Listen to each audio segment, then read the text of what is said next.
12 दिसंबर का दिन था, साल 1911। एक 640 किलो वजन की पूरी चांदी से बना सिंहासन, जिसपे सोने जवाहरात से खास नक्शा बनाया गया था, जिसका उस जमाने में कीमत था 2 लाख भारतीय रुपए और आज के हिसाब से कई सौ करोड़। उसे बहुत ही खास तरीके से बनाया गया एक रॉयल पैविलियन के ऊपर रखा गया था, दिल्ली के कोरोनेशन पार्क में।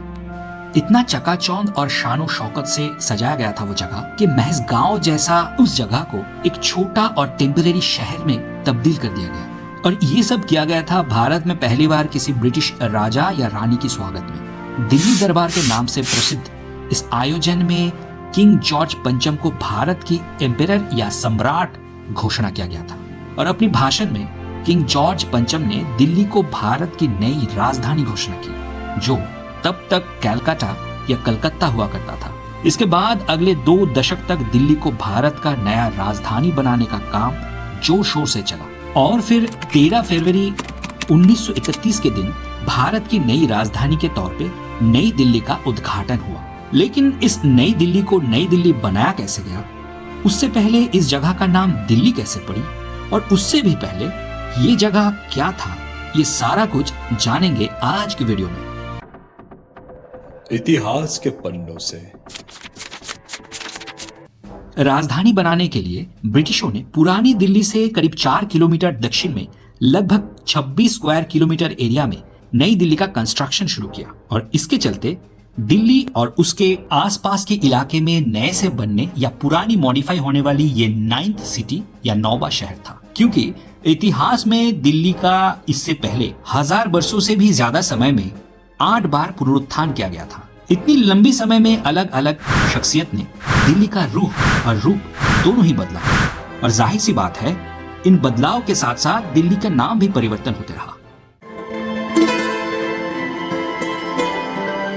इंडियन माइथोलॉजी महाभारत के हिसाब से पांडवों ने यमुना नदी के पास इंद्रप्रस्थ नाम का एक शहर बसाया था। हिंदू ट्रेडिशनल स्क्रिप्चर्स और एस्ट्रोनॉमिकल कैलकुलेशंस के हिसाब से द्वापर युग में 3200 से 3000 बीसी के अंदर इंद्रप्रस्थ बना था। इंडियन हिस्ट्री और आर्कियोलॉजी की माने तो आज की दिल्ली की पुराना किला इलाका, जहां आर्कियोलॉजिकल एक्सकवेशन से 1000 बीसी या उससे भी पहले की आयरन एज की अवशेष मिली है, वहीं पे इंद्रप्रस्थ बसा हुआ था। महाभारत काल की अंत तक आते आते इंद्रप्रस्थ अपना वैभव और महिमा खो देता है और धीरे धीरे ये जगह समय के प्रकोप में कहीं खो जाता है और अगले 2000 सालों तक महज कुछ छोटा गांव और कस्बों में बटके रह जाता है।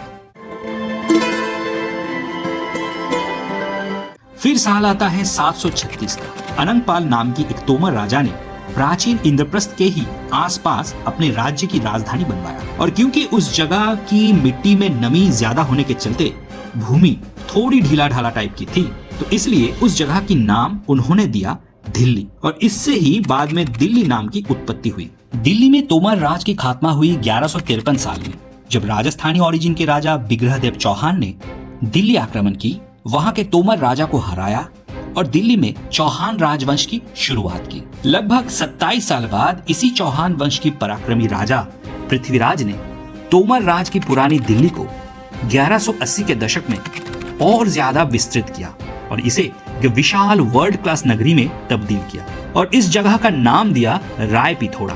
1192 में तराइन के युद्ध में जीतने के बाद दिल्ली में इस्लामी शासकों का राज शुरू हुआ। पहले गुलाम वंश, फिर खिलजी, उसके बाद तुगलक, फिर लोधी और बाद में मुगलों का शासन हुआ। इस लगभग 700 साल की इस्लामी शासन काल में दिल्ली इलाके में कई बार कई अलग शहर का पतन हुआ। अलग अलग सम्राट अपने अलग अलग जरूरत के हिसाब से अर्बन सेटलमेंट और स्ट्रक्चरल चेंजेस किए और शहरों को अलग अलग नाम भी दिया। जैसे गुलाम वंश के कुतुबुद्दीन ऐबक ने 1206 में दिल्ली का तख्त संभालने के बाद गुलाम वंश की राजधानी के रूप में महरौली का पतन किया, जो आज की साउथ दिल्ली की इलाके में था। खिलजी वंश की अलाउद्दीन खिलजी ने भी अपना नया राजधानी बनवाया था 1303 में और नाम दिया था सिरी। वो शहर भी आज की साउथ दिल्ली में ही थी, जो इलाका आज हौज खास के नाम से परिचित है। तुगलक वंश के सम्राट गियासुद्दीन तुगलक ने भी अपना राजधानी बनवाया था।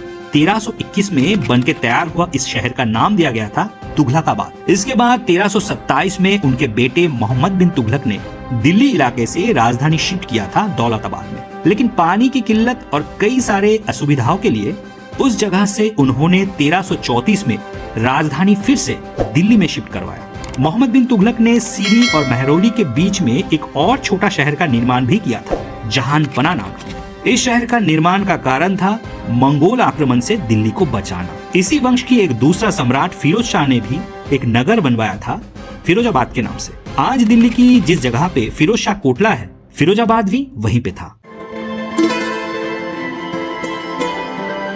तुगलक के बाद लोधी वंश और फिर पानीपत की पहली जंग में 1526 में लोधियों को हरा के बाबर ने मुगल शासन का शुरुआत किया। बाबर के बाद उनके बेटे हुमायूं तख्त संभाले, पर उनके शासनकाल में ही 1540 में शेर शाह ने हुमायूं को हरा के दिल्ली पे कब्जा किया और बहुत ही अल्प समय के लिए अफगानी शूर वंश की राज कायम किया। उन्होंने दिल्ली में एक नए नगर का भी पत्तन किया, नाम दिया शेरगढ़। इस शेरगढ़ की अवशेष आज की दिल्ली की पुराने किले में देखा जा सकता है।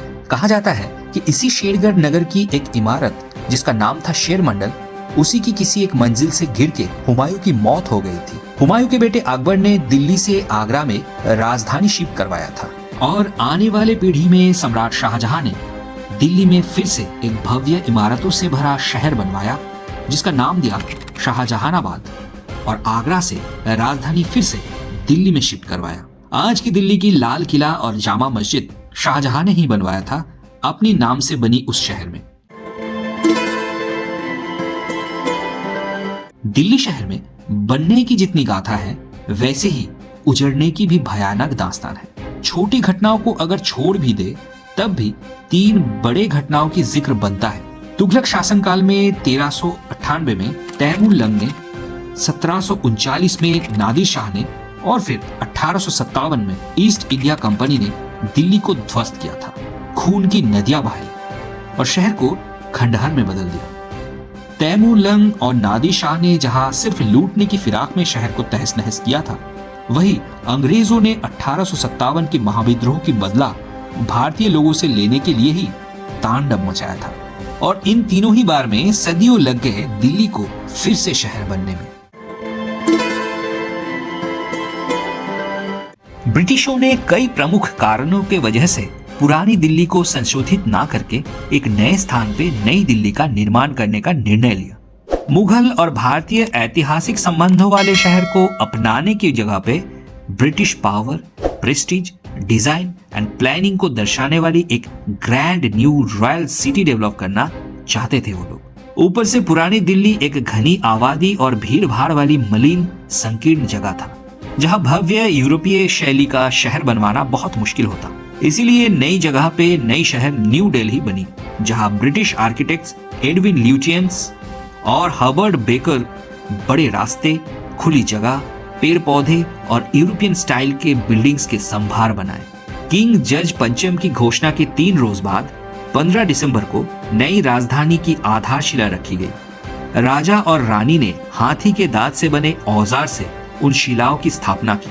नई राजधानी पूरा बनके तैयार होने में 20 साल लग गए और इसी बीच राजधानी में सरकारी कामकाज की तकलीफ ना हो, इसलिए शुरुआत में एक अस्थायी राजधानी के तौर पे कुछ बिल्डिंग्स बनाए गए, जिसे असली राजधानी बनने के बाद ओल्ड सेक्रेटेरिएट का नाम दिया गया। नई राजधानी बनवाने के लिए लगभग 180 गांव खाली करवाया गया। लाखों लोगों को विस्थापित किया गया। जमीन के मालिकों को 150 रुपए प्रति एकड़ के हिसाब से मुआवजा देने का ऐलान किया गया, लेकिन मैक्सिमम लोगों को वो मुआवजा कभी मिली ही नहीं। करीब 10,000 एकड़ जमीन को शहर का रूप देने के लिए लगभग 50,000 मजदूर दशकों तक काम किए। राजस्थान से मार्बल मंगवाया गया, बेस्ट क्वालिटी की लकड़ी यूज हुई। रायसीना हिल्स में बसी तब की वाइसरॉय हाउस और आज की राष्ट्रपति भवन बनने में सबसे ज्यादा 17 साल लगे, जबकि पुरानी संसद भवन को 6 साल और इंडिया गेट को बनने में 10 साल लगे। 350 करोड़ क्यूबिक पत्थरों को तराश के राजधानी की भव्य इमारतों को उनके फाइनल शेप्स दिए गए और फिर ऐसे ही लार्ज स्केल में बनते बनते 20 साल के बाद पूरी नई दिल्ली और भारत की नई राजधानी बन के तैयार हुआ। तो ये थी दिल्ली की प्राचीन से आधुनिक काल में बनने तक की कहानी। आशा करते हैं आपको अच्छी लगी होगी। वीडियो अगर अच्छी लगी तो इसे लाइक और शेयर जरूर करें। ऐसी ही हिस्टोरिकल और मिस्ट्रियस वीडियो अगर आपको पसंद है तो स्क्रीन पे दिख रही ये वाला वीडियो आप जरूर देखिए। चैनल को अगर सब्सक्राइब नहीं किए हैं तो अभी सब्सक्राइब कर लीजिए और बेल आइकन को भी दबा दीजिए ताकि नेक्स्ट वीडियो की नोटिफिकेशन आपको मिल जाए। चलिए मिलते हैं अगली वीडियो में, तब तक के लिए स्वस्थ रहिए, सुखी रहिए।